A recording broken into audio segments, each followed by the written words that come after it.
Hello and welcome to the Fundamentals of Lute Playing. My name is Laudon Schuett, and today we will be wrapping up our series on bars. This will be a shorter video than the previous ones, and it's just discussing the possibility of using fingers beyond your first finger and where that might be helpful. I don't necessarily believe that I've found all the spots to use, but I want to open this as a tool set for you. And this does tend to be more of an advanced technique. I'd say in the entire time that I've been playing, out of all the hundreds of pieces I've played through, I've probably used an alternate finger bar between 10 and 20 times, maybe. So it's a pretty low number. It may be that if I go back now being more comfortable with some of these that I would use them more often, but I would say that's about it.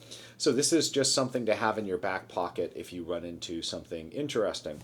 Let me show you a couple spots that I find it's very, very helpful, particularly the pinky. There is sort of a shape that sometimes pops up that I think is very, very helpful for using the pinky. It's part of sort of the, I saw this, I think, in an Albert de Riep fantasy, if I'm remembering correctly. But the chord is this sort of double 4-3 suspension thing. And it's, for me, it's quite a stretch between 1 and 2. And so it's much easier for me to put the first finger down on G and then use the fourth finger to get the bar. So doing something like this.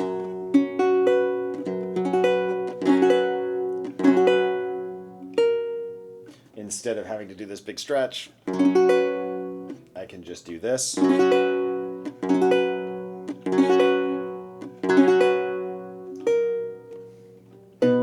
Resolve it to the C.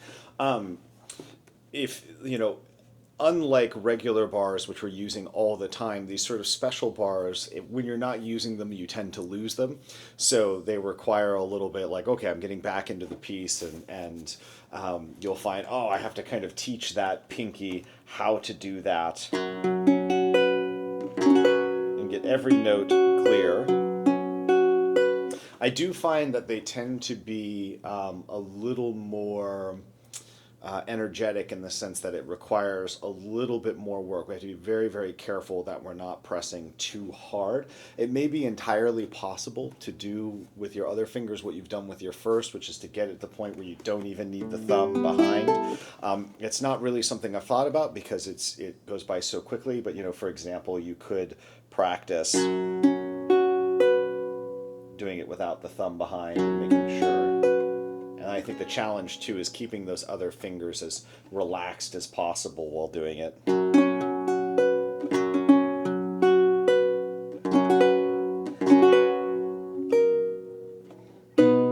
Which to me, that overall still feels easier to get into than setting up this chord, which is quite a stretch for me. I can get it to sound good, but it just puts a lot of strain on the back of my hand. So ironically, that fourth finger bar kind of gives me a chance to relax that. The second finger I find to be useful as well. I think I showed you a chord in a previous bar video, which I think I did the C major chord like this, and I've run into this a few times. C, G, C, and an E. So. And all I'm doing is flattening the tip. This is actually, not only is it an alternate finger bar, but it's also a partial bar. Because obviously I'm sort of, well, I suppose I don't have to. I mean, I guess if I did this, yeah, if I had the C on top instead of the E, it really needs to be a partial bar. Here it doesn't have to be, but it feels best to do it that way. Try to give you guys a good angle without the footstool. There we go. And then I'll do it front on so you can see it. So this is first finger on sixth course, second finger fifth, second finger on fourth. And this is one of those movable shapes, right? You could do B flat, you could do B major, you could do A, do A flat, move that around. So exploring that, I have to be honest, I have not found many situations just because of the way the lute is tuned and the way chords land to use the third finger. I found that much more common on guitar. With guitar tuning, you might have your A major chord, and then you can do things like this, where you've got like a B major chord and that. So I'll admit, on the lute, I can't think of a situation where I use the third finger. It doesn't mean you won't find one, but certainly that's a place to go. Now, again, there are going to be situations where it's wonderful and it adds, it makes something easier. Like I said, this shape for me, the chord that I opened our little episode with today, which is really just fifths. So I've got C, G, C, G, C. I can't remember where I ran into this one. I think it might have been an Albert, but it's so striking because there's no third in there. And it's just so much easier than putting 3, 4, stretching. Again, this time I'm avoiding that stretch between 2 and 3, and I'm just dropping that pinky. So what I have found in general is that if I see 2 notes stacked on the first 2 courses, think about, oh, is that a spot where I could drop the pinky?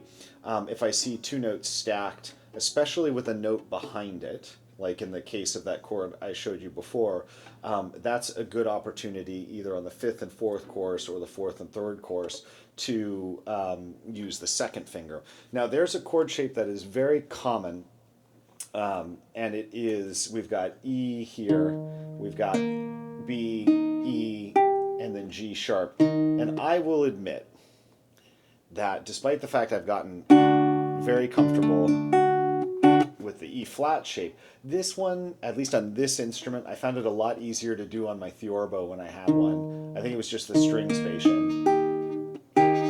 But I have not quite got this comfy. It's a fairly common chord. The alternate fingering being something like this. You can stack 2, 3 and extend 4 like, like this. There we go. Which is quite nice. But there's something very appealing about being able to grab this with that second finger. So going E, B, E, G sharp. And I can sort of get it, and I can sort of,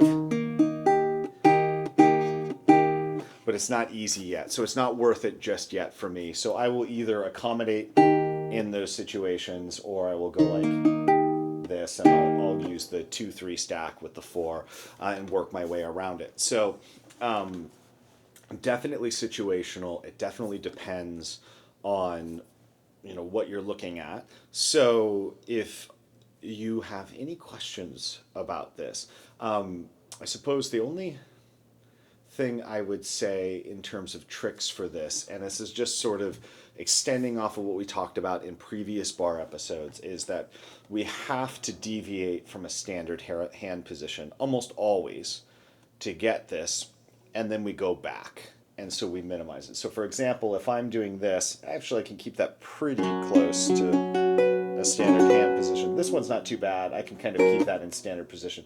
But something like this, if you look at my wrist, I mean, that's popping out more than I normally would, and I'm going to bring it back in, right? At the end of the day, though, whether you use the first finger, 2, 3, or 4, it's about your ability to perceive those contact points. The reason I haven't learned to do this chord very well is I haven't put in the time to really feel and learn where those strings land and work it out. It just I haven't run into and played pieces that require that chord shape just enough yet. And hopefully someday that I take the time to do it. But it is, again, it's that sort of meditative, knowing where the strings come into contact with the fingers and learning to push down just there. Most of the time, we're just fooling ourselves, and we think that we're pushing down on the strings we need, and we're not. So same advice that I gave way back in the bar episode 1, which is spending time to sort of meditate and think about, this spot, this chord, this episode. Even doing this episode made me think, this is a weakness that I've always wanted to work on. This is a chord shape that I've always kind of dodged. Can I live what I'm telling my students. So my promise to you is that I will go and work on that chord shape, and I will get it to where it's comfortable, and maybe even pick out a piece that uses it a bunch. For you guys, tell me if you run into any spots in your pieces where you think one might be useful, or if you're not sure, throw it in the comment section. Again, these are pretty rare. And sometimes you find an alternate situation, or you have big hands, and doing something like this is no problem on your lute. Don't make things harder. Just use these when you think they would be beneficial, and learn to do them well. Any comments or questions, throw them up there. I'd be happy to answer them. If you're enjoying this channel so far, best thing you can do is subscribe. I'll also put my Patreon link in the description if you'd like to support in that way. It's always appreciated. Have a wonderful week, and happy looting. Bye-bye.